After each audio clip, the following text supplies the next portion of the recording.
வணக்கம், இது உங்கள் தினக்கதிர். 2026 தமிழ்நாடு சட்டமன்ற தேர்தலுக்கு முன்னதாக பாட்டாளி மக்கள் கட்சி நிறுவனர் டாக்டர் எஸ். ராமதாஸ் கட்சியின் தலைவர் பதவியை முறையாக ஏற்றுக்கொள்வதாக அறிவித்துள்ளார். முன்னர் தலைமை பதவியில் இருந்த அவரது மகன் டாக்டர் அன்புமணி ராமதாஸ் இப்போது கட்சியின் செயல் தலைவராக பொறுப்பேற்பார். தேயிலாபுரத்தில் நடைபெற்ற செய்தியாளர் சந்திப்பின் போது இந்த அறிவிப்பு வெளியிடப்பட்டது. இது கட்சியின் தலைமைக்குள் ஒரு மூலோபாய மறுசீரமைப்பை குறிக்கிறது. கட்சியின் உள்கட்டமைப்பை வலுப்படுத்துவதற்கும் முக்கியமான தேர்தல்களுக்கு முன்னதாக முக்கிய முயற்சிகளை மேற்கொள்வதற்கும் ஒரு பெரிய திட்டத்தின் ஒரு பகுதியாக இந்த நடவடிக்கை இருப்பதாக டாக்டர் ராமதாஸ் கூறினார். PMK இன் நிறுவனர் என்ற முறையில் நான் முழு அர்ப்பணிப்புடன் கட்சித் தலைவர் பதவியை ஏற்றுக்கொள்கிறேன். இளைய தலைமுறையினரை வழிநடத்துவதையும் கட்சியின் வெற்றியை உறுதி செய்வதையும் நோக்கமாக கொண்டது இந்த முடிவு என்று அவர் கூறினார். அதிகாரத்தை தேடுவதை விட வழிகாட்டுதல் மற்றும் தலைமைத்துவத்தில் கவனம் செலுத்தப்படுகிறது என்பதை அடிக்கோடிட்டு காட்டினார்.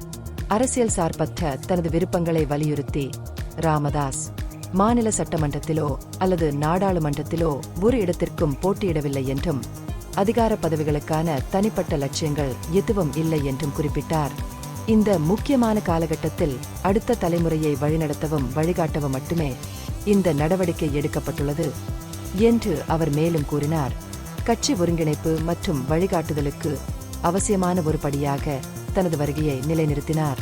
டாக்டர் அன்புமணி ராமதாஸ் தலைவர் பதவியில் இருந்து விலகிய போதிலும் கட்சிக்குள் அதன் செயல் தலைவராக தொடர்ந்து செல்வாக்கு மிக்க பங்கை வகிப்பார். கட்சியின் உத்திகளை வடிவமைப்பதிலும் நிறுவன நடவடிக்கைகளை மேற்பார்வையிடுவதிலும் குறிப்பாக வரவிருக்கும் தேர்தல்களுக்கான தயாரிப்பிலும் தனது மகன் தொடர்ந்து தீவிரமாக ஈடுபடுவார் என்று ராமதாஸ் குறிப்பிட்டார். புதிய தலைமை அமைப்பு ஒருங்கிணைப்பை மேம்படுத்தி கட்சி அடித்தளத்தை உற்சாகப்படுத்தும் என்று எதிர்பார்க்கப்படுகிறது. எதிர்கால கூட்டணிகள் மற்றும் தேர்தல் உத்திகள் குறித்து கட்சியின் தலைமை குழுவுடன் கலந்துரையாடிய பிறகு முடிவுகள் எடுக்கப்படும் என்று டாக்டர் ராமதாஸ் குறிப்பிட்டார். உயர் பதவிக்கு திரும்புவதற்கான விரிவான விளக்கத்தை வழங்க அவர் மறுத்துவிட்டார். இந்த முடிவின் பின்னால் பல காரணங்கள் இருப்பதாக மட்டுமே கூறினார். கடந்த ஆண்டு டிசம்பரில் கட்சியின் இளைஞர் பிரிவின் தலைவராக உறவினரான பி. முகுந்தன் நியமிக்கப்பட்டது தொடர்பாக ராமதாசுக்கும் அன்புமணிக்கும் இடையே பதட்டங்கள் எழுந்தன என்பது கவனிக்கத்தக்கது. இந்த நடவடிக்கையை அன்புமணி எதிர்த்தார்.